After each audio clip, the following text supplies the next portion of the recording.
Welcome to PCM coaching centre. आज के class में अवकलज के अनुप्रयोग पर आधारित प्रश्नावली 6.2 के भाग 5 पढ़ेंगे। भाग 5 में दोस्तों क्वेश्चन नंबर 16 से 19 तक बताऊंगा जो 12 बोर्ड एग्ज़ाम के लिए वीवीआई क्वेश्चन है। ये दोस्तों क्वेश्चन एनसीईआरटी बुक से लगाएंगे। तो चलिए दोस्तों क्वेश्चन नंबर 16 को लिखते हैं और फिर उसको लगाते हैं। देखिए दोस्तों, सिद्ध कीजिए कि फलन f(x) बराबर log sin x 0 से π/2 ये बंद खुला अंतराल है दोस्तों में निरंतर वर्धमान है और π/2 से π में निरंतर ह्रासमान है। ये दोनों खुला अंतराल है दोस्तों। तो खुला अंतराल में हम लोग जानते हैं कि इसके बीच के मान को लेते हैं। तो चलिए दोस्तों सबसे पहला काम करते हैं। सॉल्यूशन देखिए, f(x) बराबर log sin x। सबसे पहला काम दोस्तों इसमें होता है अवकलन इसका निकालना। तो चलिए x के सापेक्ष अवकलन करने पर इसको करेंगे तो f' हो जाएगा बराबर इसका अवकलन दोस्तों देखिए, ये log sin x है ना दोस्तों, तो इसका होता है 1/x log x का 1/x होता है। तो 1/x की जगह पे क्या लिखेंगे sin x, तो 1/sin x। अब फिर sin x का अवकलन क्या होगा दोस्तों, तो cos x। ठीक है, अब देखिए cos x अब बटा में sin x मिलकर क्या हो जाएगा दोस्तों, f' बराबर cot x। ठीक है दोस्तों, तो इस तरह हमारा cot x प्राप्त हो गया। अब देखिए दोस्तों अंतराल हमारा क्या दिया दोस्तों, 0 से π/2 के बीच में, यही है ना दोस्तों में। तो अब देखिए f' बराबर cot x। तो देखिए दोस्तों इसको 1/4 पे हम दिखा देते हैं। ये 0 है, ये π/2 है। तो 0 से π/2 के बीच में बोल रहा है दोस्तों। तो अगर हम cot x का मान 0 से π और बीच के बीच में यानी कि 45 पर रखते हैं तो ये x का मान 45 हो जाएगा। इसके बीच में π/4 रहता है ना दोस्तों, 0 और π/2 के बीच में। तो यहाँ अगर π/4 का मान हम यहाँ रखते हैं x बराबर π/4 रखने पर तो हमारा मान क्या आ जाएगा दोस्तों, धनात्मक आ जाएगा। देखिए x बराबर π/4 रखने पर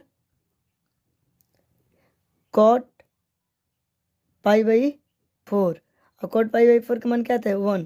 तो इसका मतलब क्या आ गया दोस्तों, ये धनात्मक आ गया, धनात्मक आ गया ना दोस्तों, धनात्मक आ गया। तो धनात्मक आ गया तो हमारा कौन कंडीशन फॉलो कर रहा है, f' मोर देन 0। तो इस तरह का कंडीशन फॉलो किया। ठीक है दोस्तों, तो ये कंडीशन फॉलो करता है। तो इसका मतलब क्या होता है दोस्तों, हम लिख सकते हैं ये तो हमारा निरंतर वर्धमान के लिए कंडीशन फॉलो होता है ना दोस्तों, ये निरंतर वर्धमान के लिए है। तो लिखेंगे अतः अंतराल 0 से π/2 में f' एक निरंतर वर्धमान है। ठीक है दोस्तों, वर्धमान है। तो इस तरह मैंने वर्धमान तो चेक कर लिया। अब बोल रहा है π/2 से π के बीच में ह्रासमान चेक करना है। ठीक है दोस्तों, चलिए इसके लिए भी एक इंस्ट्रक्शन बनाते हैं। देखिए ये 0 रहा, ये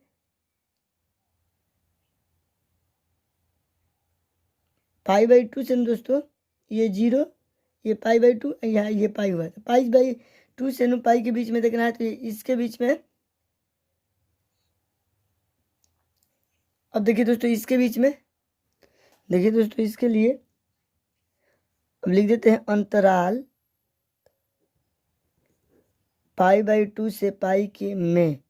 ठीक है दोस्तों, f' बराबर cot x। अब देखिए दोस्तों इसके बीच में हमें 2π/3 होता है ना 120 डिग्री। तो हमें अगर यहाँ x बराबर 2π/3 रखने पर, चलिए रखता हूँ दोस्तों, देखिए cot 2π/3। अब इसका मान दोस्तों हमारा मान होता है, देखिए cot 2π/3 का मान होता है -1/√3। तो ये हमारा ऋणात्मक मान आ जाता है दोस्तों। तो ऋणात्मक मान के लिए हमारा कंडीशन क्या फॉलो होता है दोस्तों? हमारा कंडीशन फॉलो हो जाता है यहाँ पर f'(x) < 0। ठीक है दोस्तों, ये जब कंडीशन फॉलो होता है तो हमारा निरंतर ह्रासमान होता है। तो हम लिख सकते हैं अतः अंतराल π/2 से पाई में f'(x) निरंतर ह्रासमान है। ठीक है दोस्तों, तो अगर इस तरह आप क्वेश्चन लगाएंगे तो आपको बोर्ड में फुल मार्क्स मिलेंगे। ठीक है दोस्तों, ये BVI क्वेश्चन है, 16 से 19 तक ही BVI क्वेश्चन है दोस्तों। एग्जाम में इस तरह के क्वेश्चन बहुत बार पूछता है, इस साल भी पूछ सकता है। तो चलिए दोस्तों, अब क्वेश्चन नंबर 17 को लिखते हैं और फिर उसको लगाते हैं। सिद्ध कीजिए कि फलन f(x) = log cos x 0 से π/2 में निरंतर ह्रासमान है और π/2 से पाई में निरंतर वर्धमान है। देखिए दोस्तों, क्वेश्चन नंबर 16 और 17 में बस इतना ही अंतर है कि यहाँ पर sin x की जगह पर यहाँ पर cos x दे दिया है। सेम टू सेम वही कंडीशन है, इसमें अब ह्रासमान दिखाना है और इसमें वर्धमान दिखाना है। तो ये भी दोस्तों कॉम्पिटिटिव एग्जाम से लेकर बोर्ड एग्जाम तक मतलब कि 12 के बोर्ड एग्जाम तक में BVI क्वेश्चन है। तो चलिए इसको लगाते हैं दोस्तों। सोल्यूशन देखिए, ये बहुत सिंपल क्वेश्चन है दोस्तों। सबसे पहला कंडीशन क्या करते हैं, इसका अवकलन करते हैं f(x) का। तो f(x) पहले लिख लेते हैं, f(x) = log cos x। अब इसको क्या करते हैं, अवकलन x के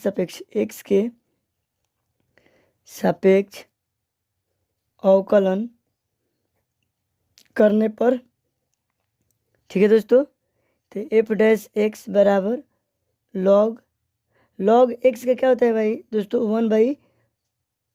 1/log x, मतलब कि x तो cos x, और cos x का फिर क्या होगा दोस्तों, इंटू माइनस sin x।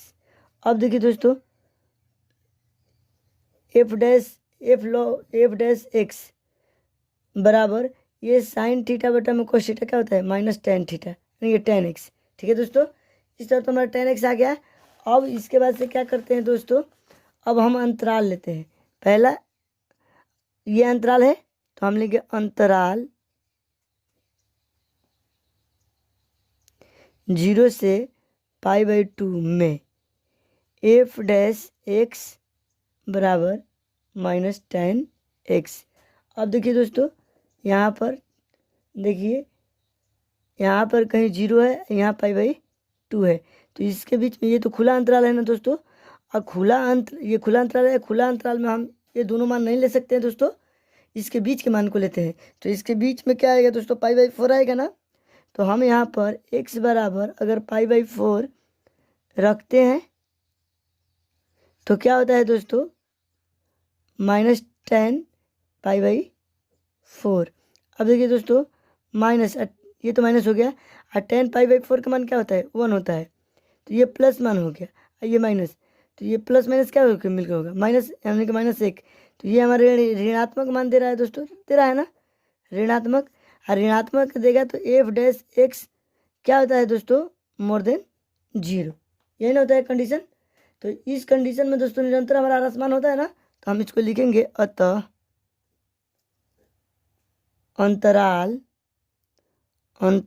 इसको अंतराल 0 से π/2 में f(x) निरंतर ह्रासमान, इसको यहाँ लिख देते हैं, ह्रासमान है। ठीक है दोस्तों, उसके बाद से फिर बोल रहा है अंतराल, ये एक अंतराल दिया है ना, अब इस पर चेक करते हैं। देखिए, अंतराल π/2 से पाई में f'(x) बराबर -tan x। ठीक है दोस्तों, अब इसका क्या करते हैं, 1/4 लेते हैं। ये देखिए इस तरह, ये यहाँ π/2 से पाई के बीच में, ये भी खुला अंतराल है तो इसके बीच में लेंगे तो 2π/3 आएगा। तो इसको देखिए दोस्तों माइनस टेन 2π/3। ये दोस्तों 120 डिग्री का मान है टेन 120 डिग्री, टेन 120 डिग्री। तो हमारा क्या मान देगा दोस्तों, टेन 120 डिग्री ये माइनस मान है और टेन 120 डिग्री माइनस √3 मान देगा। ठीक है दोस्तों, तो ये क्या हो जाएगा, माइनस माइनस प्लस √3। तो ये तो हमारा धनात्मक मान दे दिया, धनात्मक। धनात्मक मान दे दिया तो दोस्तों कंडीशन हमारा f'(x) < 0 फॉलो करेगा। इस पर दोस्तों हमारा क्या होता है, निरंतर वर्धमान होता है। तो हम लिखेंगे अतः अंतराल π/2 से पाई में f(x) निरंतर वर्धमान है या होगा। ठीक है दोस्तों, इस तरह मैंने क्वेश्चन नंबर 17 को भी लगा दिया। हमें उम्मीद है कि आपको समझ में आया होगा। तो चलिए दोस्तों क्वेश्चन नंबर 18 को लिखते हैं और फिर उसको लगाते हैं। यह भी कॉम्पिटिटिव एग्जाम और बोर्ड के लिए, ट्वेल्थ बोर्ड के लिए इम्पोर्टेंट है। तो चलिए इसको लिखता हूँ, क्वेश्चन को फिर लगाऊंगा। देखिए दोस्तों, सिद्ध कीजिए कि आर में दिया गया फलन, आर क्या है दोस्तों, रियल नंबर, वास्तविक संख्या, f(x) बराबर x³ - 3x² + 3x - 100 वर्धमान है। इसमें दिखाना है कि वर्धमान है आर का मान डालकर। ठीक है दोस्तों, तो चलिए इसको सॉल्व करता हूँ। देखिए सॉल्यूशन, पहले तो हम f(x) बराबर लिख लेते हैं x³ - 3x² + 3x - 100। अब इसको x के सापेक्ष अवकलन करते हैं, x के सापेक्ष अवकलन करने पर, चलिए दोस्तों देखिए f'(x) बराबर 3x² - 3 दूनी 6x + 3 बराबर बस 3। ये तो 0 हो जाएगा दोस्तों, ये कांस्टेंट है तो इतना ही लिखेंगे। ठीक है, अब इसके बाद से देखिए दोस्तों 3 कोमा ले लेंगे तो ये हो जाएगा x² - 2x + 1।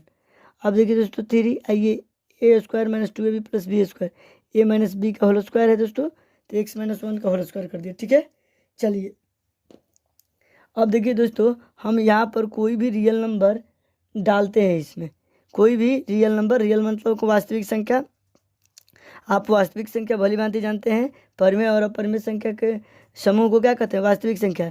तो मान लीजिए एक परिमेय संख्या यहाँ पर 1/2 यहाँ पर डालता हूँ। ठीक है दोस्तों, x बराबर 1/2 रखने पर ये क्या है दोस्तों, एक परिमेय संख्या है ना। तो चलिए अब देखते हैं दोस्तों 3 1/2 - 1 के स्क्वायर 3। ठीक है दोस्तों, ये f'(x), ये f'(x). ठीक है, अब देखिए ये देखिए दोस्तों इसका एलसीएम क्या हो जाएगा, -1/2 हो जाएगा। देखिए एलसीएम तो 2 होगा, 2 1 के पास 1 - 2, तो -2 में से 1 घटेगा तो क्या बचेगा, -1/2, एलसीएम लेंगे तो स्क्वायर। अब देखिए दोस्तों 3 गुना स्क्वायर करेंगे तो ये क्या हो जाएगा, +1/4। अब ये 3/4, ये देखिए दोस्तों हमारा धनात्मक धनात्मक मान दे दिया, धनात्मक मान दे रहा है। जब धनात्मक मान दे रहा है तो दोस्तों इसका कंडीशन, ये कंडीशन कौन फॉलो करेगा, f'(x) < 0।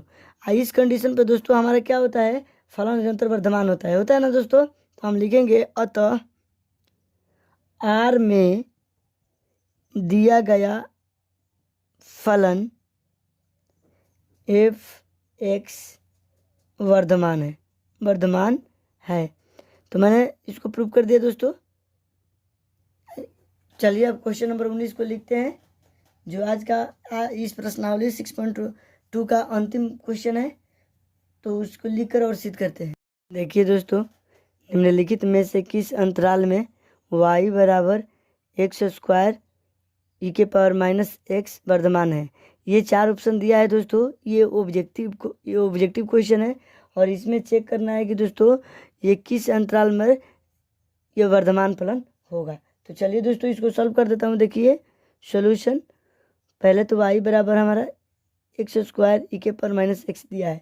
अब इसको दोस्तों हम x के सापेक्ष अवकलन करते हैं। ठीक है, एक्स के सापेक्ष अवकलन करने पर, अवकलन करते तो ये तो वाई डैश हो जाएगा दोस्तों।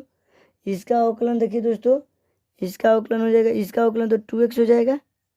अब फिर देखिए ई के पावर x है ना दोस्तों, तो ई के पावर x तो इसी तरह अवकलन होता है। अब फिर ई के पावर x को माने है ना दोस्तों, तो ये हो जाएगा माइनस एक्स स्क्वायर ई के पावर माइनस एक्स, इतना अवकलन होगा इसका। ठीक है दोस्तों, अब आपको अवकलन नहीं आता है तो इस 5.23 का वीडियो देखिए, आपको अवकलन करने स्पष्ट समझ में आ जाएगा। ठीक है दोस्तों, तो चलिए एफ डैश एक्स बराबर, हम इसको वाई डैश को एफ डैश एक्स भी मान सकते हैं, होगा ना दोस्तों। अब इन दोनों में से एक्स ई के पावर एक्स कॉमन लेंगे तो 2 माइनस एक्स हो जाएगा। ठीक है दोस्तों, अब क्या करते हैं, कंडीशन नंबर 3 फॉलो करते हैं, एफ डैश एक्स बराबर 0, तो ई के पावर एक्स, ठीक है दोस्तों, और उसके बाद से 2 माइनस एक्स बराबर 0, ये एफ डैश एक्स का मान है, इसका मान 0 करते हैं ना दोस्तों। अब यहाँ से देखिए दोस्तों, ये तो गुना में इधर आकर क्या हो जाएगा 0, तो 2 माइनस एक्स बराबर 0 हो जाएगा।